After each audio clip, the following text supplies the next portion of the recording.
আপনি কি জানেন সদ্যবিবাহিত সাদ রাহা কেন শাহাদাত বরণ করেছিলেন? জানা না থাকলে হৃদয় বিদারক ঘটনাটি শুনুন, আর ভালো লাগলে লাইক সাবস্ক্রাইব করে দিন।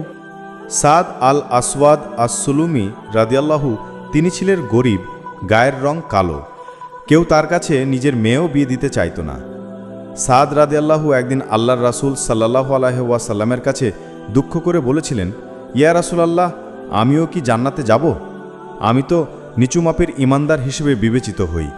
কেউ আমাকে নিজের মেয়ে দিতে রাজি হয় না। রাসূলুল্লাহ সাল্লাল্লাহু আলাইহি ওয়াসাল্লাম সাহাবীদের দুঃখ বুঝতেন নিজের আপন ভাইয়ের মতো করে, নিজের সন্তানের মতো করে। তিনি তাদেরকে অনুভব করতেন অন্তরের অন্তঃস্থল থেকে। তিনি এই সাদকে পাঠিয়েছিলেন ইবান আল ওয়াহাবের কাছে। সাধারণ কোনো ব্যক্তি ছিলেন না ইবান আল ওয়াহাব। তিনি হলেন মদিনার নেতাদের একজন। কিছুদিন যাবৎ মুসলিম হয়েছেন। তার মেয়ে অপরূপা সুন্দরী রমণী, রূপের জন্য বিখ্যাত। সেই ইবন আল ওয়াহাবের মেয়েকে বিয়ে করার জন্য রাসূলুল্লাহ সাদকে পাঠালেন।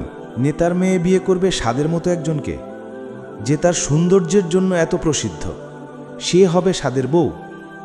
স্বাভাবিকভাবেই ইবান ওয়াহাবের প্রতিক্রিয়া ছিল, আকাশ কুসুম কল্পনা ছেড়ে বাড়ি যাও। কিন্তু তার মেয়ে ততক্ষণে শুনে ফেলেছে। সে বলে উঠল, বাবা, আল্লাহর রসূল অনুরোধ করেছে তাকে বিয়ে করার জন্যে। তুমি কিভাবে ওনাকে ফিরিয়ে দিতে পারো? রাসূলের উৎকণ্ঠা থেকে আমরা মুখ ফিরিয়ে নিলে আমাদের অবস্থানটা কি হবে? এরপর সাদের দিকে ফিরে বলল, রাসূলুল্লাহকে যে বলে দিন আমি আপনাকে বিবাহ করার জন্য প্রস্তুত। সাদের মন সেদিন আনন্দে পুলকিত। সে যেন খুশিতে টাকবক করে ফুটছে। রাসূলুল্লাহ 400 দিনার মহরানায় তাদেরকে বিয়ে দিয়ে দিলেন। আলহামদুলিল্লাহ, সুবহান আল্লাহ। সাদ বললেন, হে রাসূল, আমি তো জীবনে কোনোদিন 400 দিনার দেখিইনি। আমি এই টাকা কিভাবে শোধ করব? নবীজি তাকে বললেন, আলী আল নুমান ইবন উওফ আর উসমান এর কাছ থেকে 200 করে মোট 400 দিনার নিয়ে নিতে। দুজনেই ওনাকে 200-র বেশি করে দিনার দিলেন। আলহামদুলিল্লাহ, টাকার জোগাড়ও হয়ে গেল। এখন নতুন বউয়ের কাছে যাবেন সাদ। মার্কেটে যে সুন্দরী বউয়ের জন্যে টুকিটাকি কিছু উপহার কেনার কথা চিন্তা করলেন তিনি। মার্কেটে পৌঁছে গেছেন, হঠাৎ তার কানে আসলো জিহাদের ডাক। যুদ্ধের জন্য প্রস্তুত হয়ে যাও। সাদ যেখানে ছিলেন সেখানেই দাঁড়িয়ে গেলেন। আকাশের দিকে তাকালেন একবার, বললেন, হে আল্লাহ, আমি এই টাকা দিয়ে এমন কিছু কিনব যা তোমাকে খুশি করবে। নতুন বউয়ের জন্য গিফট কেনার বদলে তিনি কিনলেন একটি তরবারি আর একটি ঘোড়া। এরপর ঘোড়া ছুটিয়ে চললেন জিহাদের ময়দানে। নিজের চেহারাটা কাপড় দিয়ে মুড়ে নিলেন, যেন আল্লাহর রাসূল সাল্লাল্লাহু আলাইহি ওয়াসাল্লাম তাকে দেখে চিনে ফেলতে না পারেন। কারণ রসূলুল্লাহ তাকে দেখলেই তো বাড়িতে পাঠিয়ে দিবেন। সে যে সদ্য বিবাহিত। সাহাবারা বলাবলি করছিলেন, যুদ্ধ করতে আসা এই মুখ ঢাকার লোকটিকে। আলী রাদিয়াল্লাহু আনহু বললেন, বাদ দাও, সে যুদ্ধ করতে এসেছে। ক্ষিপ্ততার সাথে সাদ যুদ্ধ করতে থাকলেন, কিন্তু তার ঘোড়ায় আঘাত হানা হলো, ঘোড়া পড়ে গেল। সাদ উঠে দাঁড়ালেন। ওই সময় নবীজি তার কালো চামড়া দেখে ফেললেন। ইয়া সাদ, এ কি তুমি? রাসূল সাল্লাল্লাহু আলাইহি ওয়াসাল্লামের প্রশ্নের জবাবে তিনি বললেন, আমার মা বাবা আপনার উপর উৎসর্গিত হোক ইয়া আল্লাহর রাসূল। হ্যাঁ, আমি সাদ। রাসূল সাল্লাল্লাহু আলাইহি ওয়াসাল্লাম বললেন, হে সাদ, জান্নাত ছাড়া তোমার জন্য আর কোনো আবাস নেই। সাদ রাদিয়াল্লাহু আনহু আবারও জিহাদে ঝাঁপিয়ে পড়লেন।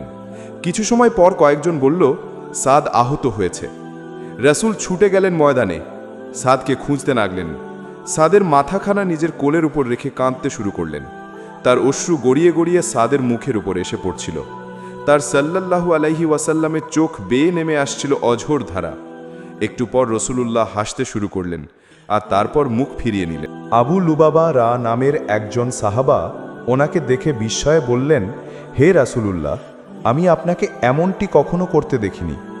আল্লাহর রাসূল বললেন, আমি কাঁদছিলাম, কারণ আমার প্রিয় সঙ্গী আজ চলে গেল। আমি দেখেছি সে আমার জন্য কি ত্যাগ করল, আর সে আমাকে কত ভালোবাসত। কিন্তু এরপর আমি দেখতে পেলাম তার কি ভাগ্য। আল্লাহর কসম, সে ইতিমধ্যে হাউদে পৌঁছে গেছে। আবু লুবাবা জিজ্ঞেস করলেন, হাউদ কি? রাসূলুল্লাহ বললেন, এটি হলো এমন এক ঝর্ণা যা থেকে কেউ একবার পান করলে জীবনে আর কোনো দিন পিপাসার্থ হবে না। এর স্বাদ মধুর চেয়েও মিষ্টি, এর রং দুধের চেয়েও সাদা। আর যখন আমি তার এইরূপ মর্যাদা দেখলাম, আল্লাহর কসম আমি হাসতে শুরু করলাম।